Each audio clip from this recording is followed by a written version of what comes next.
관광과 쇼핑의 전국 홍콩.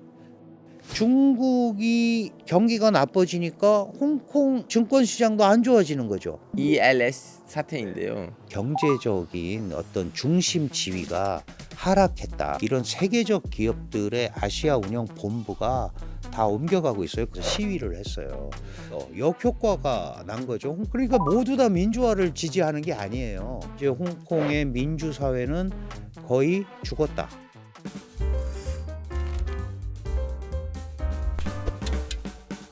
이게 웬 난리지? 난리지 쇼에 오신 것을 환영합니다. 저는 MC를 맡은 알파고입니다. 세계 문화를 선도하던 관광과 쇼핑의 전국 홍콩, 아시아의 금융 허브라고 부르기도 했었는데요. 그런데 어느 순간 예전의 위상을 잃어가는 중이라고 합니다. 대체 이유가 무엇일까요? 오늘 홍콩의 경제, 문화, 사회를 낱낱이 들여다봐 주실 교수님을 모셨습니다. 어서 오세요. 네, 안녕하세요. 안녕하십니까 교수님, 오래간만이십니다. 네. 교수님 자기소개 먼저 부탁드리겠습니다. 저는 한국외국어대학교에서 중국을 공부하고 가르치고 있는 강준영입니다. 반갑습니다 교수님. 오늘은 이제 홍콩 얘기 너무 많이 기대하겠습니다. 최근 홍콩에서 나온 한 유죄 판결이 굉장히 부당하다고 시민들 사이에서 논란이 많던데 어떤 사건인가요? 홍콩 민주화 인사 47명에 대한 판결 사건입니다. 이게 홍콩 입법원 선거에 나가려고 예비 선거를 한 사람이 47명인데 이 사람들을 재판에 회부한 거예요. 중화인민공화국의 일부인 홍콩에서 선거를 하는데 중화인민공화국 법을 안 따랐다. 이번에 14명이 유죄 판결을 받았습니다. 그 보안법을 처음으로 적용을 한 거예요. 국가 안보를 해치거나 안전을 위해하거나 이런 거에 대해서는 이제 종신형까지 내릴 수 있다라는 그 첫 번째 케이스를 이 민주 인사들에 대한 탄압으로 시작을 했기 때문에 이게 이제 문제가 된 겁니다. 판결에 영향을 준 게 정부의 급진적인 추진으로 제정된 법 때문이라고 하던데요. 어떤 법인지 이야기 좀 부탁드리겠습니다. 모든 국가에는 보안법이라는 게 있잖아요. 네. 중국 본토에서 네. 이 전국 인민대표대회에서 국가보안법을 만들었고 그걸 가지고 이제 올해 네. 홍콩 의회에서 만든 법이 홍콩 기본법 23조라는 법이에요. 그게 네. 이제 홍콩 보안법이라고 보면 되죠. 크게 4가지 정도로 이 보안법에 위배되는 사항을 규정을 했는데 코에 걸면 코걸이고 귀에 걸면 귀걸이에요. 국가 안보를 위해하는 죄. 그다음에 그 정부에 대한 불복종. 이제 중화인민공화국 홍콩 특별행정구인데 여기에 불복종하는 경우도 안 되는 거죠. 그다음에 또 하나가 외국 세력과의 결탁. 국외 세력과 결탁을 하는 거는 이거는 바로 이어지는 국가 전복 행위로 간주할 수 있다. 그러다 보니까 홍콩 내에서 홍콩의 다양한 현상에 대해서 이러이러한 부분들은 이게 중화인민공화국과 연계된 홍콩의 이익에 위배된다라고 얘기를 할 수 있잖아요, 사람들은. 네. 그런데 그거를 이런 이제 보안법이라는 범주에 집어넣어서 처벌을 하는 겁니다. 근데 교수님, 이 법이 왜 만들어졌고 어쩌다가 만들어진 거예요? 이제 홍콩은 영국 식민지였잖아요. 그래서 이제 직접적으로 그 중국 본토의 영향을 안 받았어요.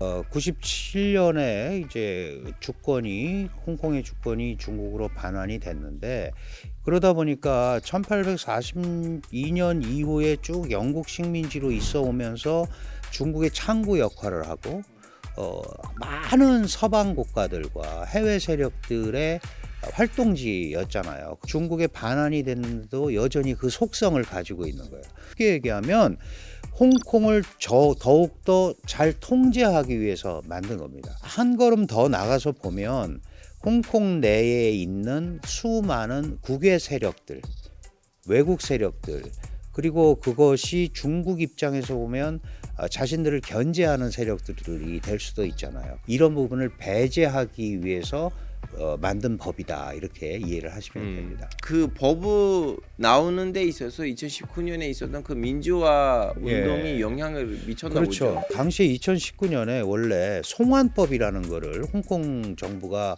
먼저 추진을 했었어요. 이 송환법이라는 건 뭐냐면 홍콩 내부에서의 범죄 행위자에 대해서 본토로 보내서 처벌을 받게 할 수 있는 그런 법입니다.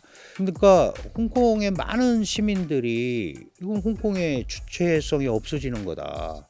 그래서 뭐 100만 명, 200만 명씩 나와서 시위를 했어요. 그래서 그 해 2019년에는 결국은 홍콩 정부는 그 법을 만드는데 실패했습니다. 그런데 그게 오히려 역효과가 난 거죠. 홍콩 사람들 입장에서 보면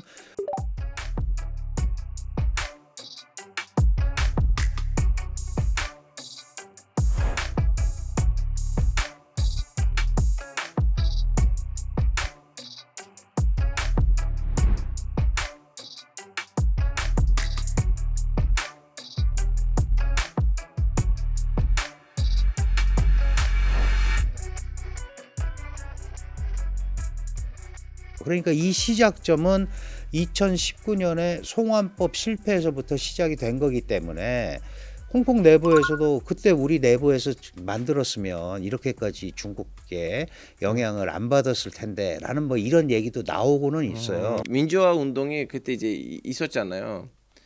근데 결론적으로 이제 좀 약간 가라앉았죠. 어쩌다가 가라앉은 거예요? 이 홍콩 사회를 잘 이해를 할 필요가 있는데 홍콩은 원래 그 조그만 섬이잖아요. 네. 섬인데 거기에 원래 살던 사람들도 있었고 중국 본토에서 자유를 찾아서 넘어온 사람들이 있어요. 1978년에 개혁 개방을 선언하면서 아 이제 돈을 벌어야겠다라고 그래서 홍콩으로 온 사람들이 많아요. 이렇게 왔기 때문에 적어도 홍콩 내부 사람들의 성분이 다 달라요.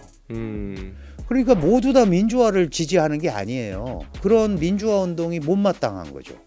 그리고 돈 벌기 위해서 움직이는 사람들도 그렇게 정치적 소용돌이가 자꾸 일어나서 자신의 경제 생활에 마이너스가 되는 것도 싫어하는 거예요. 네. 그러니까 민주화 운동의 규모가 점점 줄어들 수밖에 없는 거예요.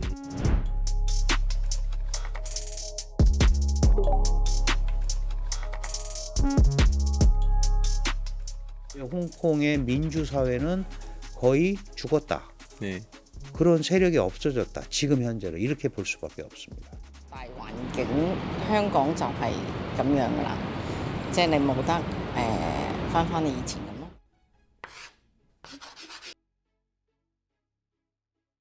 원래 홍콩 나라였나?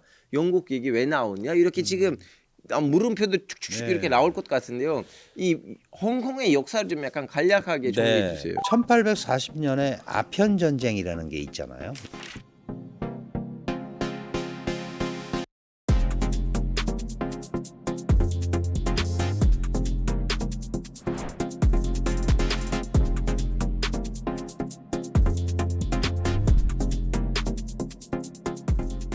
사실은 개항 전쟁이거든요. 아편을 빌미로 해서 거대 시장인 중국을 개항시키기 위한 서구 제국주의 열강, 특히 이제 영국이 제일 앞장서서 했죠. 그래서 2년간 전쟁을 하고 우수한 그 영국의 무기, 군사 기술 이런 걸로 이제 결국 청나라가 집니다. 네. 그래서 맺은 조약이 남경 조약이고.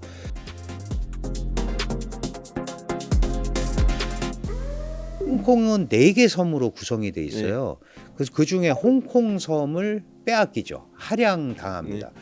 그러다가 1898년에 그 홍콩에서 제일 큰 지역이 신계라는 지역이에요. 네. 새로운 그 경계라는 뜻인데 신계 지역과 235개 섬을 99년간 조차를 받아요. 네. 그럼 영국령이 된 이후에 홍콩은 어떻게 달라졌나요?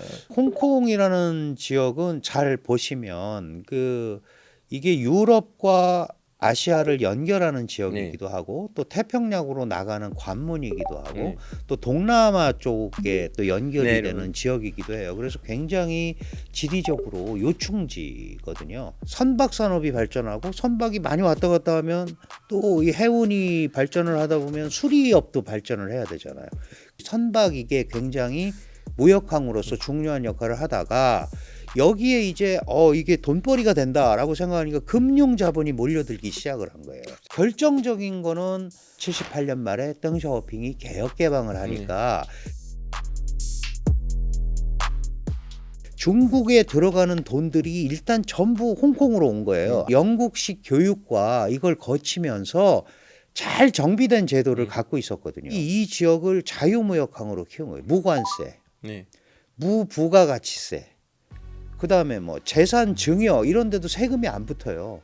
홍콩에서 벌은 돈에만 소득세를 내면 돼요.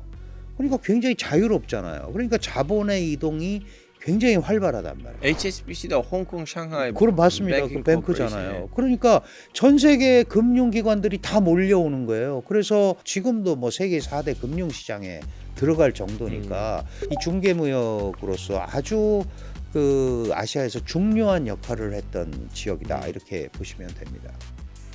그런데 지금은 다시 중국 땅이 된 걸로 알고 있는데 언제 어떻게 돌려받은 건가요? 중국이 이제 국가가 좀 커지면서 네. 개혁 개방하면서 세계적 국가로 가고 이러면서 이제 덩샤오핑이라는 사람이 99년간 빌려준 거 이제 돌려받아야 되지 않냐 그런 얘기들을 하기 시작을 해요. 그래서 1984년에 이 중국과 영국이 협상 테이블에 마주 앉아서 이제 계약을 합니다. 당시에 영국은 마거리트 대처라는 이 여성 총리, 그 다음에 중국은 자오즈양, 조자양이라는 총리가 니네가 지금까지 빌려간 그 모든 땅을 우리한테 돌려줘라. 그게 네. 1997년이죠. 서로 서명을 해서 네. 그 식민의 역사가 이제 청산이 되는 거예요. 네. 영국이 가지고 가는 땅도 있는데 그것까지 왜 돌려줘요? 그러니까 이제 한꺼번에 달라고 중국이 요구를 한 건데 홍콩이 중국의 품으로 돌아간다고 그랬을 때 많은 사람들이 서방 세계는 어떻게 생각을 했냐 하면 중국이 경제적으로 발전을 하면 아마 홍콩 같은 시스템이 될 거다라고 생각을 했던 것 같아요. 홍콩이라는 지역은 뭐 서방과도 자유롭게 왔다 갔다 하고 경제도 그 글로벌 스탠다드를 따르고 그러니까 중국도 발전하면 아마 그렇게 되지 않을까. 뭐 그런 식으로 97년 7월 1일을 기화로 모든 그 홍콩의 권리와 이런 부분들이 중국으로 다 넘어가게 된 거죠.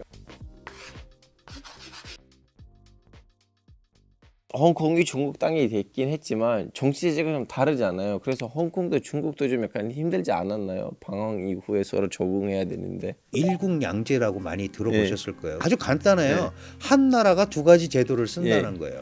자, 중화인민공화국이라는 국가 밑에 있어요. 그러나 홍콩은 향후 50년간 네. 지금까지 유지해온 생활 패턴과 네. 그 다음에 시장 경제 체제와 이런 것들을 다 보장해 주겠다. 다만 이제 국가 통치 행위라고 할 수 있는 국방이나 네. 외교는 중앙 정부가 가지고 있고 홍콩은 나머지 부분에 대해서 이 자신만의 제도를 운영한다. 1997년에 홍콩이 반환이 됐고 그 당시에 뭐라고 약속을 했냐면 앞으로 20년 있다가는 홍콩인들이 홍콩의 통치자를 뽑게 만들겠다라고 약속을 했어요. 근데 2014년쯤에 아직 홍콩은 성숙하지 않았기 때문에 그거를 더 연장해서 네. 선거관리위원회에서 뽑겠다 이렇게 한 거예요.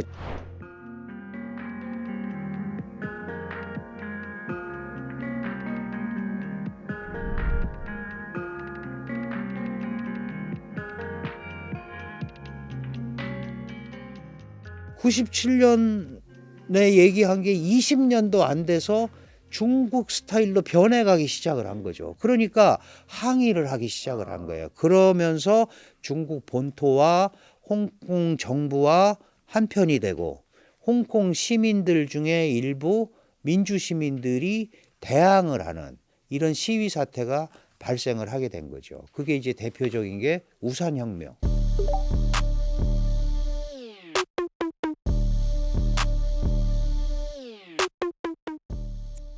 중국 본토가 홍콩 사람들을 중국화하기 위해 노력한다고 들었는데요. 중국이 볼 때는 홍콩도 원래 중국 사람인데 이게 영국의 식민지가 되면서 홍콩 사람들이 약간은 선민의식을 갖고 있어요. 나는 본토 사람들과 다르다. 그러니까 중국은 무슨 생각을 하는 거예요? 너희도 원래 다 똑같은 사람들이야. 그러니까 반드시 중국하고 똑같은 사람들로 만들겠다는 생각을 할 거 아니겠어요? 이 영국 그 식민 지배를 받았으니까 영어가 공용어고 잘해야 되고, 그 다음에 원래 캔토니스 광동어가 있잖아요. 그걸 쓰고 표준어가 3등이에요. 세 번째 언어였는데 반환이 딱 되니까 너희는 중국인이니까 1번 보통화 표준어를 써야 된다. 맨더린을 쓰고 2번이 광동어고 영어는 3번으로 갔어요. 그러니까 97년에 반환되고 나서 딱 공항에 내리면 옛날에는 영어 나오고 막 이랬잖아요. 이제 중국어가 먼저 나오고 광동어가 나오고 영어가 나와요. 그리고 모든 학교도 마찬가지예요. 초등학교, 중등학교, 고등학교는 딱 아침에 조회하면 중국 국가가 나오는 거예요. 너희는 중국인이니까 홍콩인이라는 특별의식, 선민의식을 가지면 안 된다. 이런 것들이 계속 나와요. 이렇게 이게 바뀌었다라는 것을 보여주는 거죠. 너희는 중국인이다.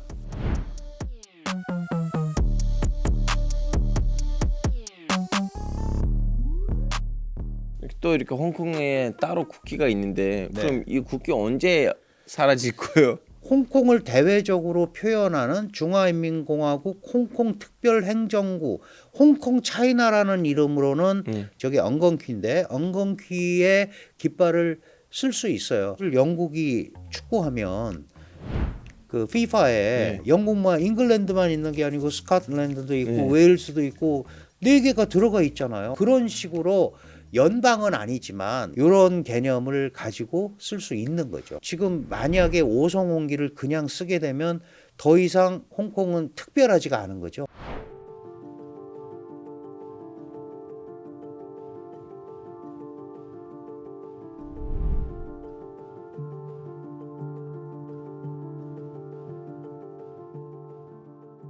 반환 당시에는 홍콩 사람들 중에서 야 우리 반환하지 말자, 국민 투표가 필요했을 거 아니야, 이런 식으로 좀 약간 반발했던 사람들 없었어요? 당연히 있죠. 당연히 있고 이제 중국한테 반환이 됐을 때 어떻게 될지 모른다는 불안감도 굉장히 많았고요.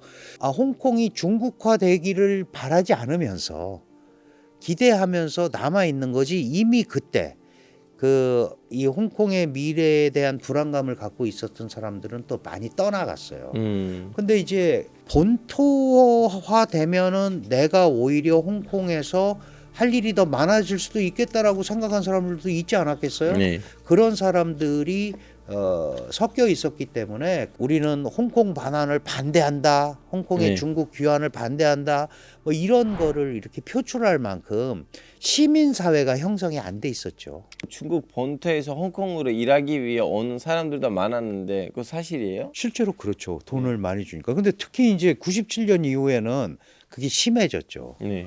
이게 이제 문제가 생기는 거예요. 여기 홍콩대학이나 중문대학이라는 세계적 대학이 있습니다.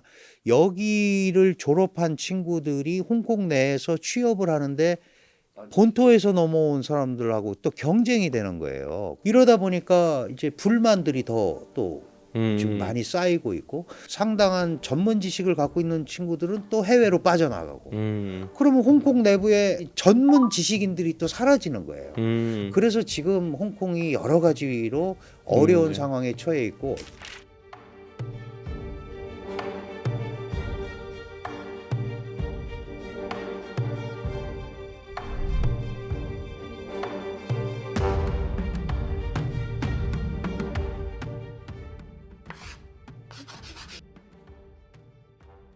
홍콩 하면 자주 좀 약간 등장하는 약징이 ELS 사태인데요.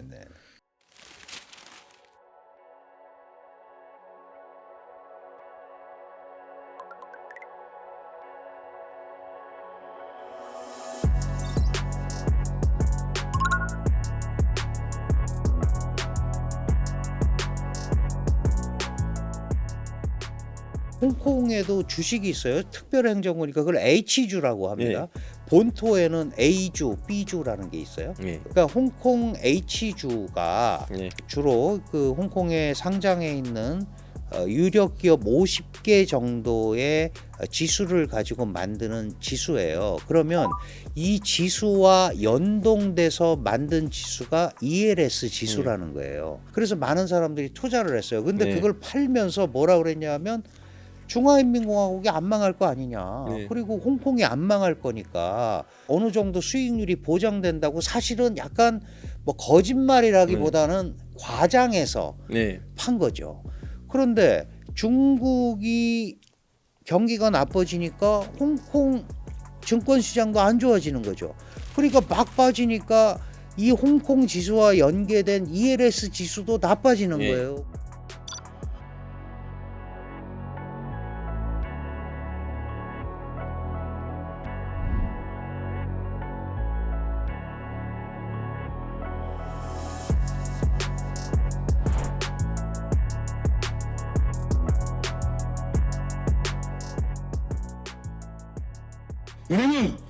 은행을 이용하는 예금자에게는 팔지 말았어야 할 위험한 상품을 판매하였고 그 과정에서조차 관련 법을 위반했으면서도 근반 사태에 대해 반성과 배상에 대한 노력은 하지 않고 오히려 선량한 예금자에게 배상을 최소화하고자 무책임한 행태를 보이고 있습니다. 원래 아시아 최대 금융시장이었잖아요. 근데 증시가 이렇게 폭락한 이유가 뭔가요? 미래에 대한 전망. 그러니까 원래 자본을 모집하는 가장 큰 게 주식시장이고 그걸 가지고 상장을 해서 움직이는 거잖아요. 그런데 송환법, 보안법, 그다음에 민주사회에 대한 탄압 또 이런 전체적인 흐름을 보니까 중국의 영향력이 너무 커지는 거예요. 게다가 중국 자체가 경제가 안 좋아지니까 홍콩 경제에 대한 믿음도 점차 사라지는 거죠. 중국의 정부 입김이 세질수록 홍콩의 경제적인 활용 가치는 떨어진단 말이죠. 그래서 자본이 이탈을 하고 한때 1,500까지 있었던 다국적 기업들의 이 아시아 센터 본부가 있었는데 지금 뭐 한 1,000개 정도가 떠나간 걸로 좀 나와 있거든요. 그러니까 엄청나게 경제적인 어떤 중심 지위가 하락했다.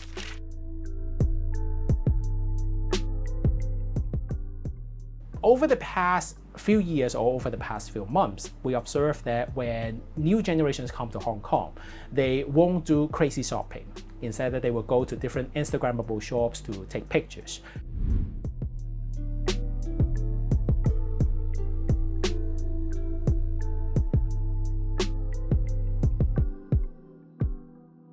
근데 교수님 지금 홍콩에서 돈이 많이 떠나잖아요. 그럼 이 돈이 어디 가야 되는데 두바이는 너무 멀고 그럼 한국에 오는 건 좀 좋거든요. 근데 왜 한국에 안 온 것 같아요? 한국 같은 경우는 북한 리스크가 있습니다. 우리는 뭐 굉장히 오랜 기간 동안 이걸 감내하고 그랬기 때문에 뭐 불안하긴 하지만 상대적으로 정말로 어떤 일이 벌어지지는 않을 거야라는 생각을 하고 있지만 외국인들이 볼 때는 한국의 북한 리스트는 굉장히 크죠. 그다음에 대만도 이제 중국의 압박에 대한 불안감이 있기 때문에 대만도 안 되죠. 그러다 보니까 싱가포르라는 신지아포. 신지아포 중국말로 신지아포라고 하는데 이 싱가포르 지역이 그런 금융 도시로서의 과실을 사실 대부분 가져갔습니다.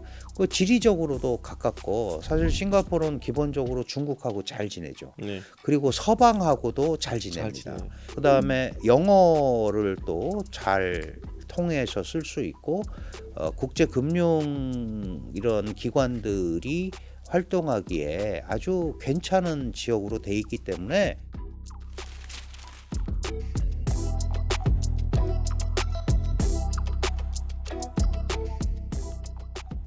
남의 집에서 문제가 나왔는데 본인이 이득을 봤네요. 그렇죠. 그런 경우가 상당히 많이 있죠. 그래서 대표적으로 뭐 구글이라든가 이런 세계적 기업들의 아시아 운영 본부가 다 옮겨가고 있어요. 그러면 그 기업들과 비즈니스를 하는 기업들도 따라가잖아요. 그런 형태 때문에 이런 대형 기업들이 옮겨가면서 그 벤더 기업들까지 다 따라가는 이런 현상들이 생겼기 때문에 그 지금 아시아 지역의 그 센터가 지금 싱가포르이 그 아주 핵심적인 지역으로 떠오르게 그렇게 돼 있습니다.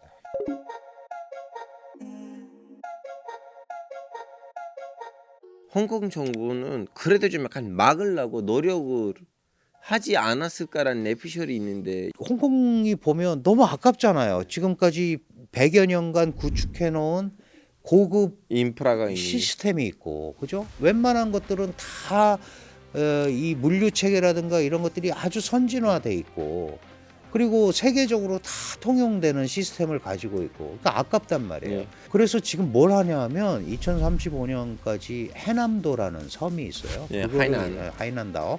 이 섬을 제2의 홍콩을 만들겠다라고 거기야말로 정말 자유무역항을 만들겠다라고 얘기를 하고 있어요. 근데 그건 아직 시간도 오래 걸리고 그러다 보니까 아직까지 그게 잘 안 되고 있고,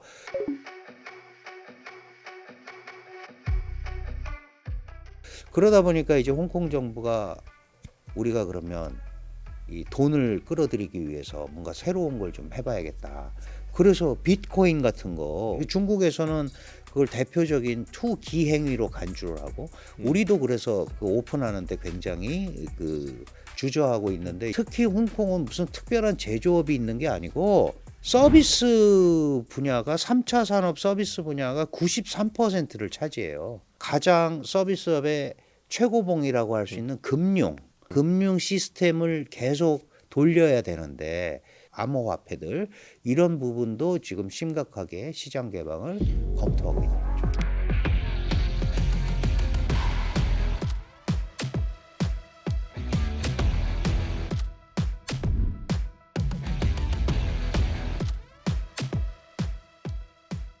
홍콩이 경제적으로 후퇴하면 중국을 이끌어가는 공산당 입장에서 이거 좀 약간 나쁘다고 인식을 했을 텐데 공산당 보기에는 홍콩의 이 모습이 어떻게 보고 있나요? 그렇죠. 이 중국 입장에서도 홍콩 경제가 약화되고 축소되는 거는 반길 사항은 전혀 아니죠.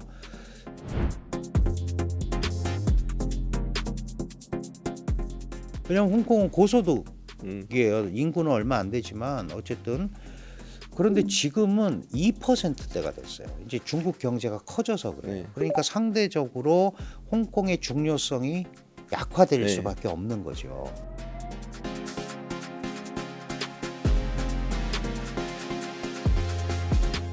그래서 중국 정부는 일찍부터 너무 홍콩을 중국의 관문으로 해서 하는 데 대해서는 약간 거부 반응이 있었어요. 왜냐하면 그거는 홍콩은 제국주의 침탈의 상징인데 네. 그 카드를 계속 쓰는 게 중국적 그 어떤 사회주의 시스템의 자존심은 허락을 안 하는 거죠. 그래서 실제로 홍콩을 대체할 수 있는 걸 만들자. 그래서 이제 상하이 지역의 푸동 지역이라는 데를 금융 중심지로 만들려고 노력을 했었죠. 광동에 이제 전자제품이나 뭐 동관이라든가 이런 지역을 묶어서 11개 도시를 묶어서 빅 베이 에리어. 그러니까 그 새로운 이제 연계 공업 그 경제구를 만든 거예요.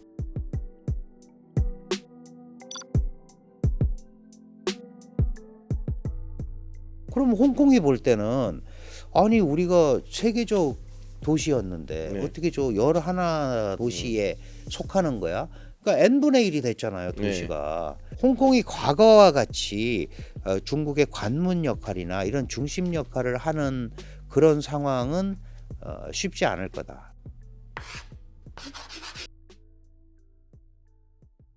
교수님, 저는 홍콩에 2015년 때 갔었는데요. 그때 이제 아는 언니 집에 갔어요. 집사람이랑 같이. 그 언니가 마완에서 아파트에 있었는데 그때 아파트는 그냥 방 2칸이었거든요. 300만 원인가 월세 내고 있었어요. 맞습니다. 예. 너무 비싸잖아요. 홍콩이라는 데가 주택을 건설할 수 있는 좋은 지역이 별로 없어요. 네. 그러니까 좋은 자리에 세운 건물들은 엄청나게 비쌀 수밖에 없는 거죠. 그러다 보니까 뭐 평당 1억 원, 뭐 많은 건 2억 원. 그러니까 평생 살 수가 없는 거죠. 중산층들이 사는 일반 아파트들도 기본적으로 몇십억이에요. 예전에도. 그러다 보니까 이제 홍콩 영화 보면 많이 나오잖아요. 닭장집 같이 생긴 거. 그 아주 그냥 1평 반, 2평짜리 막 이런 데가 있는가 하면 그나마 조금 난 게 이제 그 코핀 하우스라고 그래서 이게 일종의 관처럼 생긴 정말 서너 평짜리인데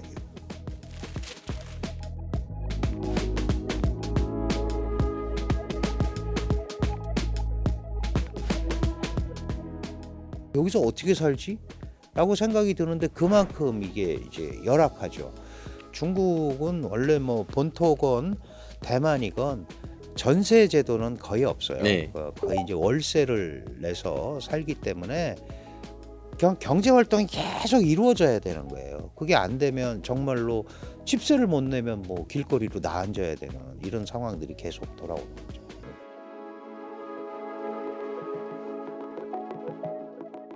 부동산 어떻게 됐어요?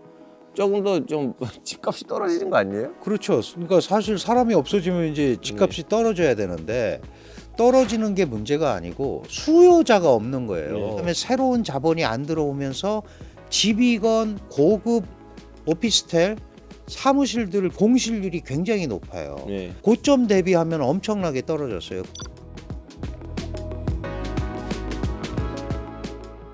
그러면 아니 그럼 홍콩 사람들이 그런데 살고 싶었던 사람들이 그거를 좀 살면 될 거 네. 아니냐라고 생각할 수 있는데 대부분의 사람들은 굉장히 열악한 환경에서 살아. 네, 이게 웬만큼 떨어져 가지고는 이 사람들이 여기 들어가서 살 수가 없고 네. 우리가 부동산을 무리해서 매입하는 이유가 뭐예요? 어차피 올라갈 것인지. 올라갈 거고 나도 돈을 더 많이 벌 것 같으니까 연끌을 해서 사는 거거든요. 그런데 지금 부동산 경기 침체가 지금 계속되는 이런 상황이 그리고 저거 더 떨어지지 않겠어? 이렇게 되다 보니까 그게 공간이 생겨버린 거예요. 그런 현상이 지금 홍콩에 나타나고 있다. 경제 활동을 할 만한 기업들이 떠나가니까 다른 기업들은 그 돈을 내면서 그 아파트 그 공간을 빌려서 기업을 할 이유가 없는 거죠. 네. 그러면 결국 이런 게 다 해결되려면 홍콩 경기가 활성화되는 수밖에 없는 거죠. 그러면 이대로 가면 홍콩이 더 많이 좀 대보되는 거 아니에요? 홍콩이라는 데는 처음부터 중개무역항으로 성장을 했기 때문에 지금과 같은 패턴이 계속된다면 홍콩은 쇠락의 길로 갈 수밖에 없는데 사실 홍콩 통제를 강력하게 하는 이유가 수많은 서방의 정보기관도 들어와 있고 그 정보기관들이 중국의 많은 정보들을 빼가고 밖으로, 네. 그래서 해외에서 중국을 압박하는 빌미를 제공한다. 이런 것 때문에 통제를 더 많이 한 거거든요. 그러니까 이제 그런 부분보다는 홍콩이 가지고 있는 중개무역항으로서의 장점 이런 부분들을 조금 더 자율성을 부여한다면 홍콩도 얼마든지 기본적인 지금까지 해왔던 그런 역할을 하는 데는 큰 지장은 없을 거예요. 네, 오늘 이게 웬 난리지에서는 홍콩의 과거와 현재를 차근차근 짚어봤는데요. 오늘의 난리지를 한 줄로 부탁드리겠습니다. 홍콩이 가지고 있는 장점이 있는 지역이거든요. 그런 장점들이 향후에는 더 많이 발휘가 되는 것이 홍콩한테도 좋고 중국한테도 좋고 협력이나 이런 부분들이 잘 이루어졌으면 좋겠습니다. 좋습니다. 다음 시간에도 알찬 난리지를 가지고 돌아오겠습니다. 감사합니다.